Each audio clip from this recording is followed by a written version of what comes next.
and no fruit, no flowers, no leaves, no sun, November. But it's the month of remembering.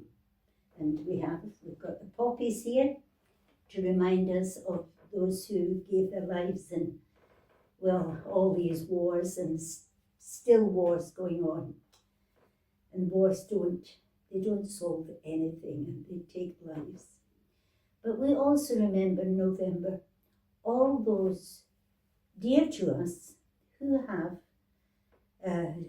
died, who are no longer with us, around us, but they're still very much with us in our memory, in our hearts, in our minds, and we can pray because Catholics believe in praying for our deceased relatives and friends.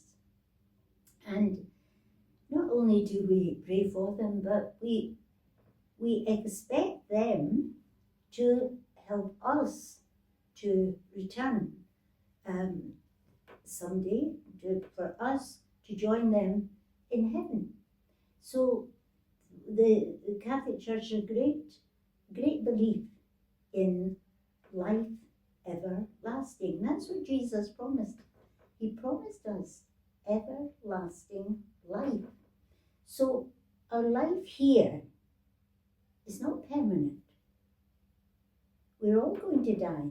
We don't think about it too much. I mean, it's not something that's discussed. It's not something that's in the very front of our minds. And yet it's the great reality that we are not here forever. The liturgy of this weekend is very beautiful.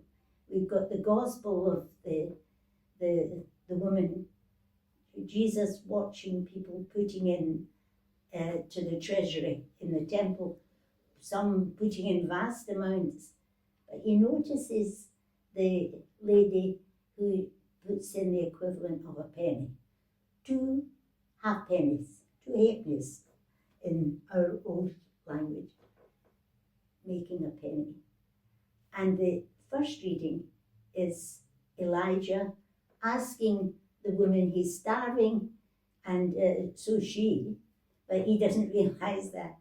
And he asks her to bring him some water and a piece of bread. And she says she has nothing.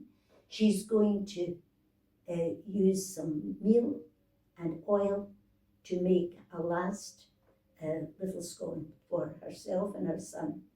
And he says, well, make one for me. And she does that. And the reward is that the meal remains and the oil remains. So she, in her generosity, she gives all that she has.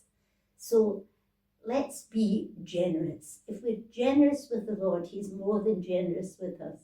He invites us to be generous, to give everything to the Lord.